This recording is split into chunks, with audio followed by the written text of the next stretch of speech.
เปิดภาพมาพี่น้องเอ้ยก็อยู่ที่สวนมือนี่โธ่เมื่อวานนี่บ่ได้มามื้อนี้ค่อนข้างว่าอากาศนี่ดีมื้อนี้ฝนยังบ่ทันได้ตกมาเทื่อแต่ว่าทางนั้นนี่ค่อนข้างอยากมืดละพี่น้องเนาะกราบทักทายสบายดีเด้อสบายดีพ่อแม่พี่น้องหมดสุขสุขคนยินดีต้อนรับ2ออนตูนแนลเส้นเก่าเส้นเคยสำหรับมื้อนี้ก็จะมาเฮ็ดบอลผักบอลพิงพี่น้องเฮ็ดเทียงซั่นซะเทียงซ้ำอยู่ได้นะมุงด้วยผ้าบัดพี่น้องเอ้ยก็มากับน้องชาย2พอดีเปลี่ยนแผนพี่น้องเปลี่ยนแผนทำอิฐว่าจะเฮ็ดบอลนั้นแต่ว่าเบิ่งไปเบิ่งมาน่ะดินบอลนั้นอยากจะงามแน่กันปลูกกาแฟนี่บอลนี่นะปลูกกาแฟอยากจะงามก็เลยว่าโอ้เสียดายเด้ว่าคันสิเฮ็ดอยู่นี่นะก็เลยเปลี่ยนแผนว่าไปเฮ็ดบอลที่มันว่ามันมีหินหลายแล้วก็ปลูกกาแฟบ่อยากงามปานใดสิเฮ็ดบอลนั้นพี่น้องเอ้ยนี่มากับสองหนุ่มเส้นเก่าเส้นเคยมือนี่แต่บ่ตูนไปเลาะเบิ่งกกใดมันตายกาแฟนี่จังซี่กกใดมันตายแบบที่ปลูกแล้วบ่แม่นตายดอกมันบ่งามมันบ่ขึ้นก็เลยได้เปลี่ยนใหม่เปลี่ยนเด้กกหนึงยังทันได้ปลูกบ่จักหน่อยก็ได้กุดคุมแล้วก็ปลาเบียดแต่ว่าบ่ได้ปลูกคิดว่าเอาตุบปลูกแล้วเมื่อวานนี่บ่ได้ปลูกเพราะว่าบ่ให้เพิ่นปลูกนี่ ก็ให้น้องชาย2คนจัดการเลยบอกให้ ตัดไม้แต่บ่ตูนไปบอกจุดว่าเฮ็ดบ่นี่เด้อเพราะว่าหินหลายแล้วก็ค่อนข้างว่าปลูกยากแด่ก็เลยว่าเอ้าไปเฮ็ดกระต๊อบบ่นั่นซะมาเบิ่งกาแฟกกที่มันสิงามพี่น้องนี่แหละกกที่มันสิงามแบบนี้ถ้ามันสิงามแบบนี้แหละพี่น้องอันนี้มันแตกงาแล้วนี่เพิ่นไวเลยแตกงานี่ให้น้องชาย2คนเป็นจัดการเลยไม่เนื้ออ่อนเบิ่งทรงเดี๋ยวสีบ่หนักปานใดพี่น้องไปเบิ่งผลงาน2น้องเพิ่นได้เฮ็ดฮอตไซส์พี่น้องเอ้ยอยู่นี่ก็เหมาะสมอยู่นี่พี่น้องเอ้ยห่างจากทางก็ประมาณ20 เมตร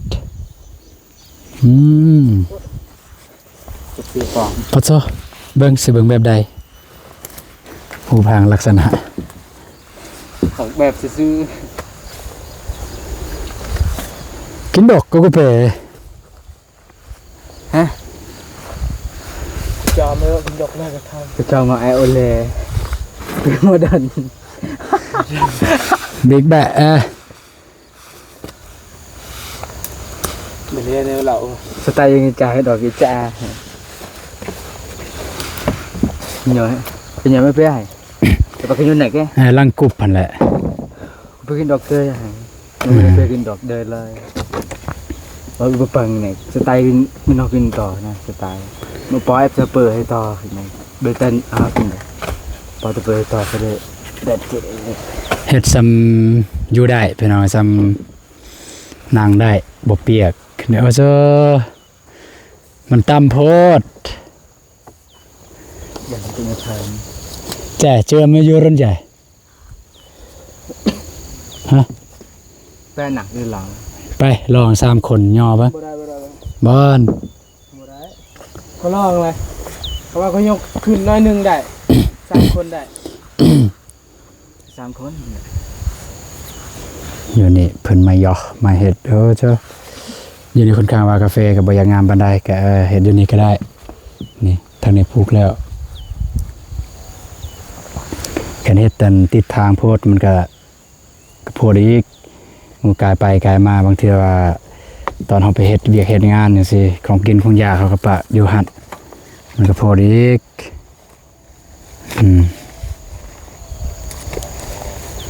มาเบิ่งกันว่าเบิ่ง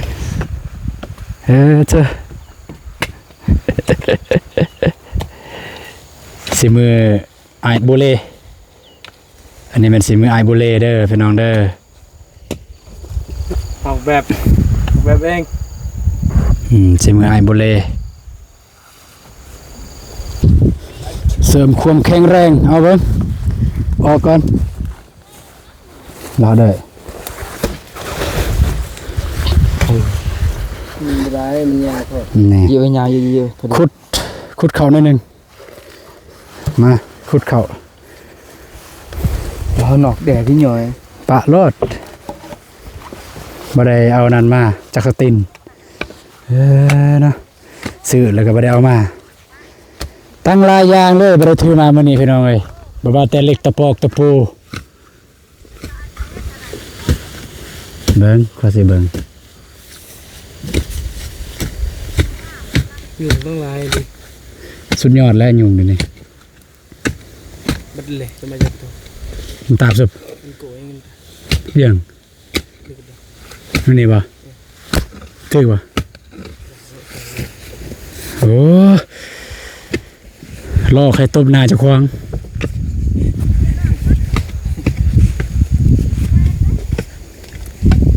บ้านอะไร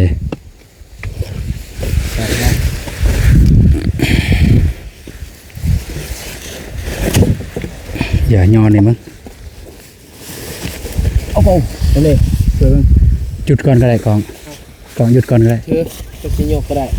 นี่ เบิ่งเนี่ยมึง กะมันก็แบบอากาศบนแหล่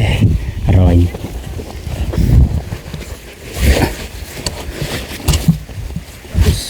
อ้าวปง ก็ไปเลย นี่แบบนี้ ก็ไปเลย บ่ได้อยู่เอาหินใส่มันก็งามเลยนี่เอาหินห้องใส่บนแหล่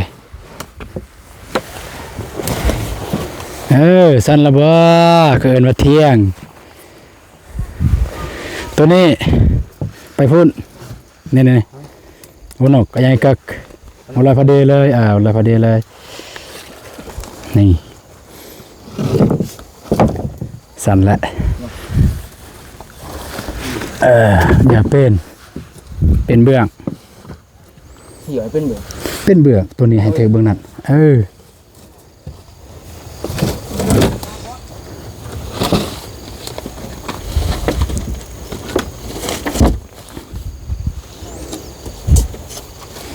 สำแบบนั่งซื่อๆนะ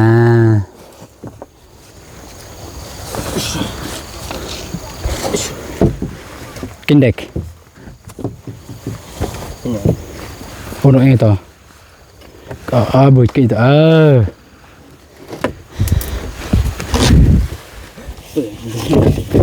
สั่นแหละ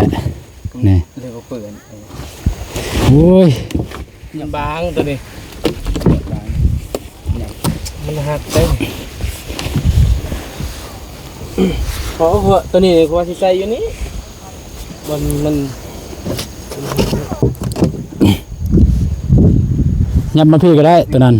บอลนั่นน่ะเฮ็ดบอลดังไฟดังฟืนยับมาพี่เลย ก็สิเอาตัวยันมันบ่มีหูเลย เนาะยังใบหนึ่งแผ่นหนึ่งแต่ว่า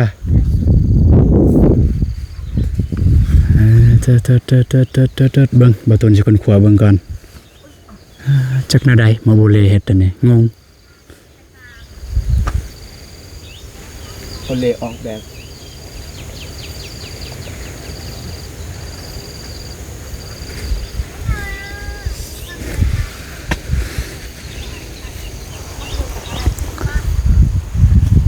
เบิ่งสิเบิ่ง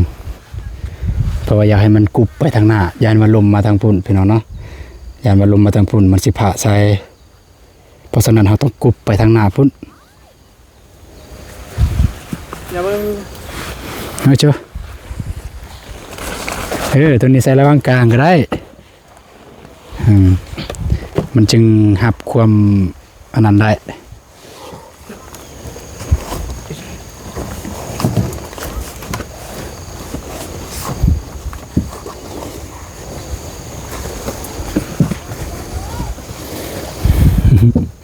เถียงวัยรุ่นเอ้ย ได้แล้วอันนี้โอ้ได้ แทกเบิ้งมันมีปองอยู่นี่ตัดไม่แป้นนิดนึง มาดู ตัดไม้แป้นเข้าหน่อยหนึงไม่หนึ่งนะบ่หลายนะ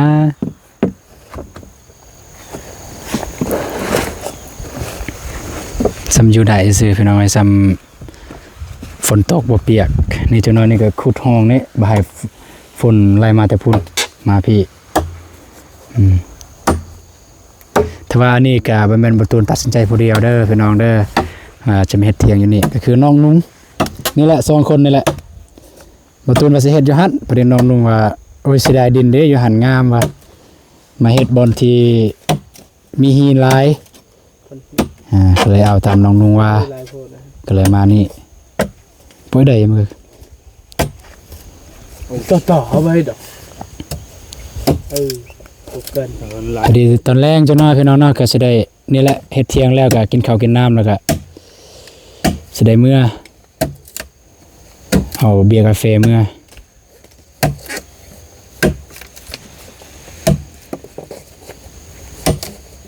แป๊บบาทเนี่ยยังหน่อยนึงใส่หนึ่งอยู่ซิเลยอันเดระวังเด้อโอ้ยบ่ได้เอาจากสตินมายอมเลยบ่ได้เอามาหลายอย่างพี่น้องแต่ว่าแผนเบาตูนก็ว่าบ่ได้เอามากะที่จริงแล้วก็มีแต่ว่าสิเอาเบียร์กาแฟแต่บัดมาแล้วก็ฝนบ่ได้ตกพี่น้องเลยเพราะว่าปกตินี่ฝนตกมานี่ไปดูตอนเช้านี่ก็ฟอยอยู่ฝนฟอยนี่บ่ได้ตกก็เลยว่าอ้าวเปลี่ยนแผนซะเฮ็ดเที่ยงเลยก็เลยบ่ได้มีอุปกรณ์นั่นแหละคือสาเหตุพี่น้อง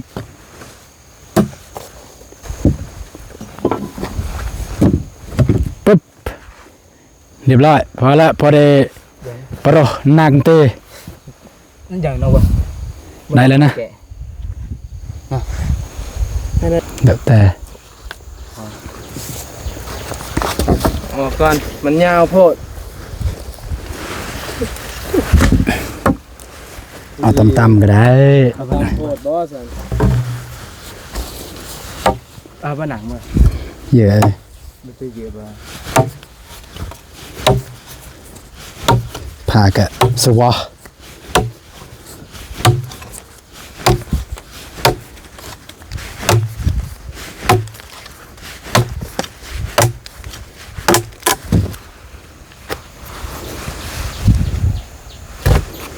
พอดีนี่สำเนียงมันบ่สะเดมันบ่พะมันบ่สะมันบ่พะกุเกย่าเลยตาโอ้ยให้เดิน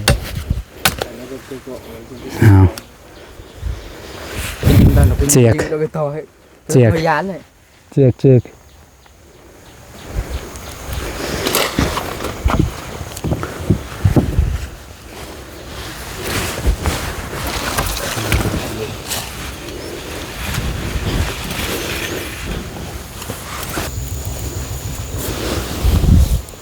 ประมาณนี้พี่น้องก็บ่ต้องอันนั้นหลายซ้ำมุงพระบาทได้พี่น้องเอ้ย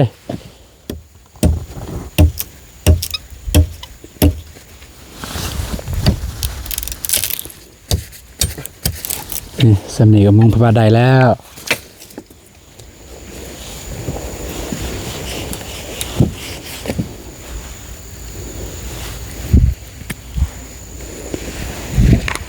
ขันบ่อยากให้มันโยดอยู่เนี่ยก็ใส่ลักอีก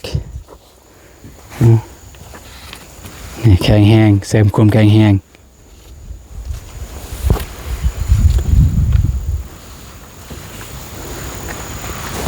ตัวนี้บ่ใส่ก็ได้นี่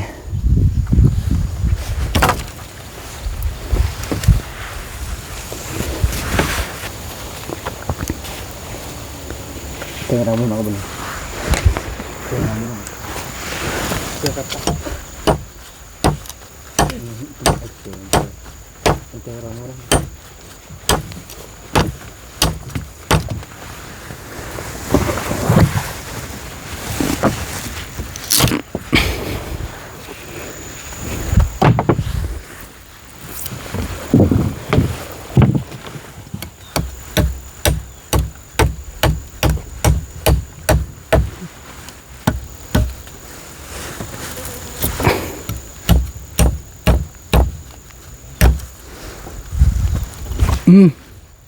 ท่านได้มัด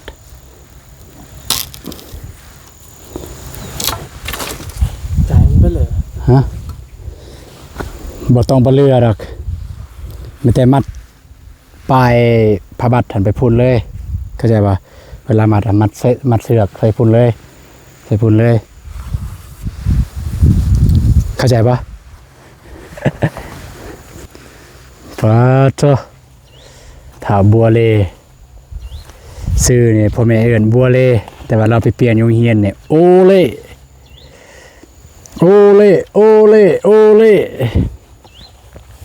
ถ้าบ่ได้จื้อในนี้แล้วคือมือกลองคนแรกของบ่ตูนผู้ช่วยซะแค่ว่ามือกลองก็บ่แม่นดอกแรกๆไปบ้านน้องสลีบ่แม่นบ้านน้องเดิมพอดีน้องเพิ่นทายลิ้นเฮือนน้องสลีดันคลิปตัวนั้นมันดันพี่น้องเอ้ยคนเห็นหลาย ด่ามาดราม่าอีกอย่างกระทึกคึกโค้งพี่น้องเอ้ยบ่ได้จื้อนี่ละถ้าโอเล่มันรักขาย บัดนี้ก็ฮอดเวลามั่งกระสอบแล้วพี่น้องเอ้ยเอากระสอบนี้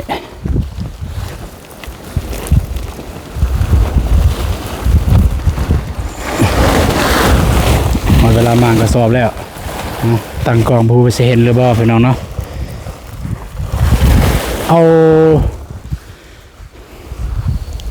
เพิ่นเดียวพอเนาะไปลองเพิ่นเดียวกันไปเพิ่นเดียวกันไปหน่อยเดี๋ยวเสือกทางนี้ก่อนทางนี้ค่อนข้างว่าลายเสือกนี่ก็ได้เสือกน้องสาย2 คน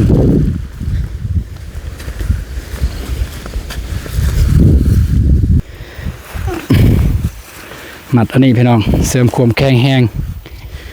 บ่ต้องดราม่าเด้อพี่น้องเด้อเที่ยงนี่ก็เป็นเที่ยงที่แบบว่าซ้ำหลบแดดหลบฝนช่วงนี้ซื่อๆยังบ่ทันได้มีเกินว่าสิเฮ็ดตัวสมบูรณ์เลย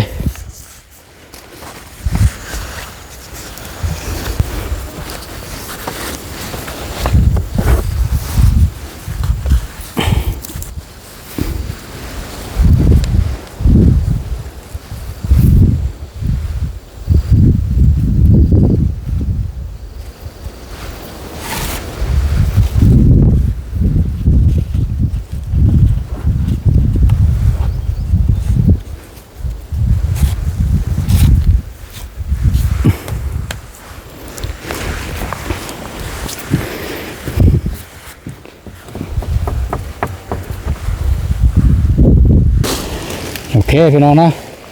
บัดนี้ฮอดเวลามุ่งแล้ว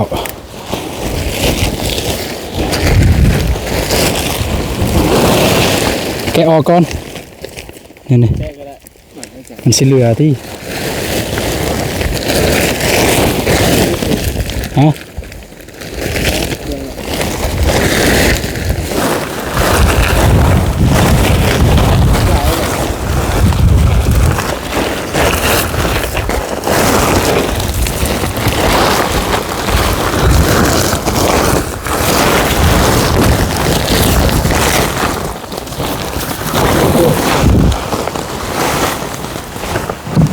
เอาสุบจับทางล่างหัน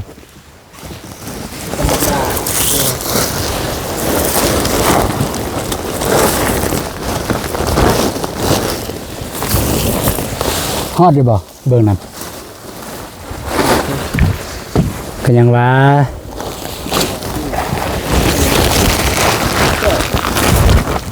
นี่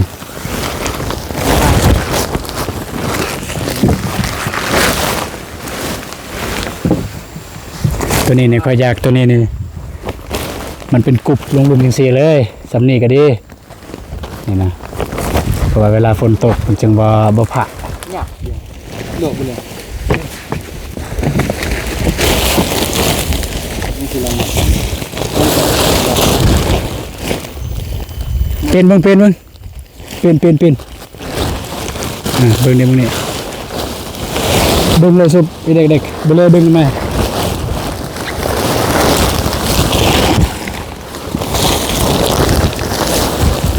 จังซี่ดึงซุบดึงกดซุบก่อนซุบดึงก่อนซุบดึงก่อนเลยดึงเลยดึงให้เด็ก เลยหมัก bên lề bên tổng à ตรงดอกอันไหนให้ล่ะ ví dụ cái tăng nó đâu có đời nó đâu có đời cái tăngนี่นะโคมายนี่บ่มันว่าตามมานี่เลยเด้อันนี้ก็ซ้ำนี่เลยจังซี่นี่นะนี่โคมายจังซี่แกะออกก่อนไปเลย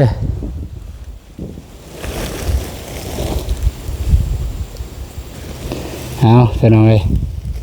อยากยากนะจักหน่อยเอาสุบจับแบบนั้นต้องมัดลายบอลได้จึงแข็งแรงเวลาลมพัดมันจึงบ่เอา บ้าได้ใส่ไผ่บัตรไป ก็บ้าแล้วแหละใส่ซอง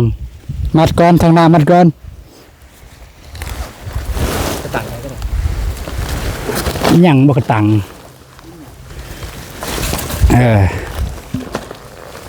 แบบนี้แหละนี่แบบนี้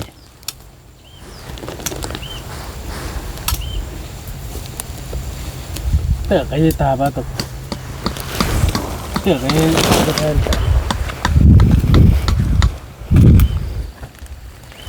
เอาบ้านนี้พี่น้องเอ้ย เอาไปเด็กก็ ฮะพุ่นนะทางหน้าก็มัดกันต่อสาย อ้าวเจอเด็ก ก็ยาก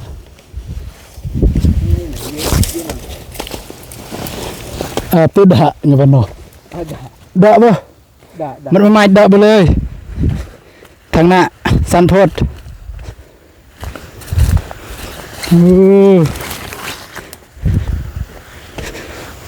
ตาแก่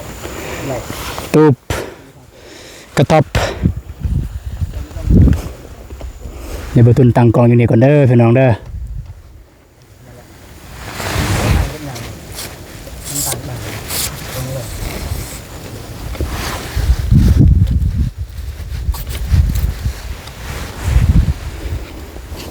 นี่ติดตามเบิ่งนำกัน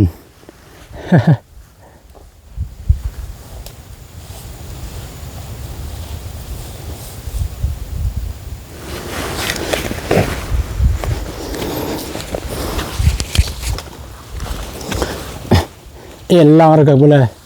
เป็นกุมบัดมันดอก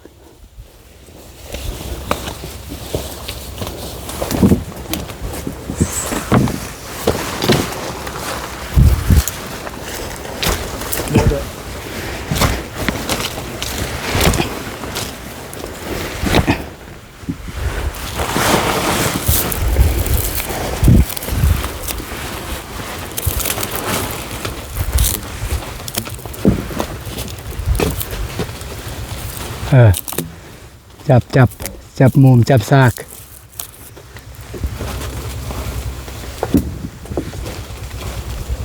แล้วแบกเด็กให้กระเอียนไปไหน ไหนแล้วสำเนี คือต่างบ่ คนบกเข้าแล้วสำเนี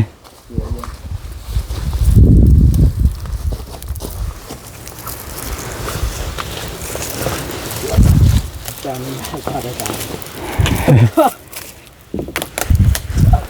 แต่เพียงเยอะแกไม่เป็นเรา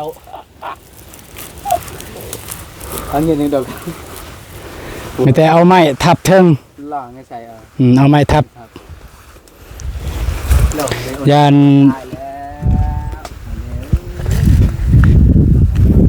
เอาไม้ทับใส่เลย ตอนนี้เลยมันจึงบอนั่น เยอะยังจะไม่เร็วกับ เบิ้งบุเลยจับสึกฟางมั้ง เร็วเลย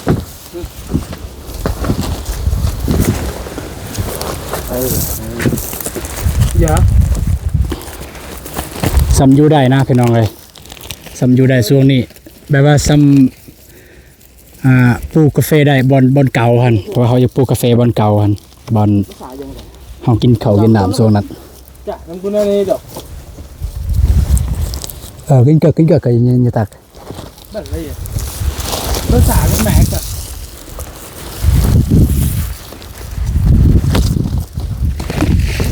tông tạc cam rồi bẩn giả đây có lời để kinh cực đây cô nó nằm tầng này เห็นแบบนี้ฝนมันจะบ่ผ่าใส่พี่น้อง gì nó mới nặng với tông cái đầu này นี่มัดใส่นี่ก็ได้นี่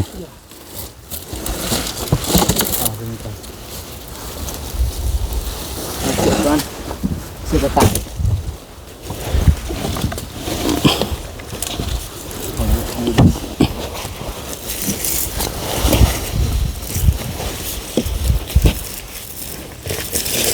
này xe hấp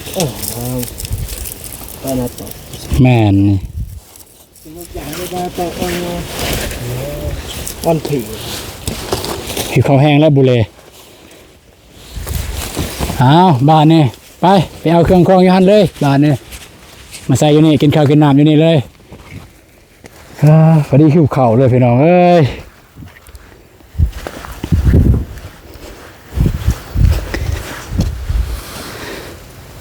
จังน้อยสิหลังจากกินข้าวกินน้ำแล้วก็สิให้น้องๆนุ่งๆเก็บฟืนนี่พี่น้องเนาะเก็บฟืนแล้วไปกองไว้บนนั้นเพื่อว่าจะเป็นใบมันหกแห้งอย่างสินะเก็บฟืนอันนี้ไปวางให้บนนั้นแล้วหลังจากที่มันแห้งแล้วเราก็จึงนำเมื่อบ้านนี่เด้อเที่ยงเด้อพี่น้องเด้อประมาณนี้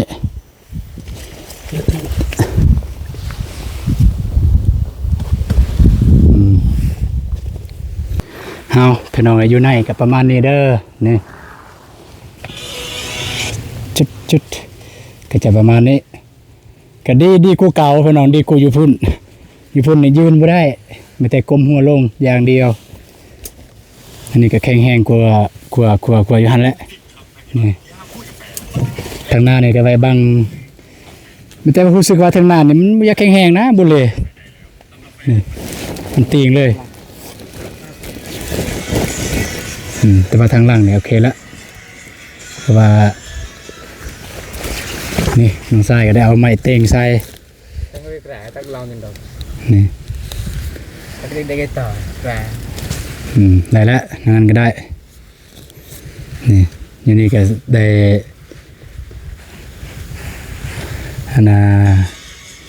ดังไฟดังฟืนกันอยู่นี่พอได้นอนเองนอนลิ่นอยู่นี่แหละยามเมื่อยเฮ็ดตัวนี้ก็แก้ไขเฉพาะหน้าพี่น้องเนาะเพราะว่าหลังจากนี้แล้วนี่แหละก็บ่ตูนอยากจะหาคนมาเสียหญ้าพอได้หลบแดดหลบฝนก่อนเรื่องพบัดนี่ก็บ่เกินบ่ฮอดปีแล้วมันก็เปื่อยเบิดละถึงน้ำฝนถึงแดดถึงหยังอยู่หั่นก็มันบ่ทนกับแดดกับฝนดอกแต่ว่าก็พอได้หลบแดดหลบฝนในช่วงที่มาเวียกอยู่นี่พี่น้องแต่ว่ายังหาคนมาเสียหญ้าบ่ได้พี่น้องเอ้ยกับมาเบิ่งตัวจริงพี่น้องเพราะว่าเฮือนกับบ่ตูนอยากจะเริ่มละสำหรับเฮือนสารบ้านซองบ่ตูนอยากจะเริ่มเพราะว่ามันยืดมันยาวมันสิโดนใช้เวลาแล้วใช้เวลาหลายมื้อแล้วเด้พี่น้องเอ้ยเฮือนนี่ FC ก็ถามหาหลายเทื่อแล้วพี่น้องเอ้ยหลายคนแล้วว่าเฮือนฮอดสายแล้วว่ะบ่ตูนก็จักสิตอบ FC จังใดเพราะว่าเฮายังทันได้ดำเนินกำเดือเบิ่งตัวจริงมื้ออื่นพี่น้องบ่เทื่อบ่ตูนก็สิได้ดำเนินเรื่องเฮือนหลังจากนั้นถ้ามีคนมาเสียหญ้าก็สิพามาเสียหญ้าเลยเฮ็ดพร้อมๆกันเลยพี่น้องไปพี่น้องสำหรับคลิปนี้บ่ตูนสิได้จบคลิปเพียงเท่านี้ก่อนพี่น้องเนาะก่อนอื่นหมดก็ขอบอกขอบใจเด้อผู้ใหญ่ใจบุญและ FC ทุกท่านที่ติดตามรับชมคลิปของบ่ตูนตั้งแต่ต้นคลิปจนจบคลิปโดยมาตลอดจะได้ก็ขอให้พี่น้องจงมีสุขภาพแข็งแรงและร่ำรวยเบิดสุขสุขคนไปพี่น้องเจอกันในคลิปต่อไปสำหรับคลิปนี้หากินข้าวกินน้ำก่อนหิวข้าวหิวน้ำแล้วพี่น้องเอ้ยนี่น้องสาย2คนเฮ็ดแต่เช้าบ่ตูนก็มาปลูกกาแฟเบิ่งกกใดมันบ่งามคือจังซี่บนนี่ก็ยังกกแต่บ่งามนั่นจะแทนใส่ไปเจอกันคลิปต่อไปสำหรับคลิปนี้สบายดีเด้อพี่น้องไปบ๊ายบายพี่น้องเอ้ย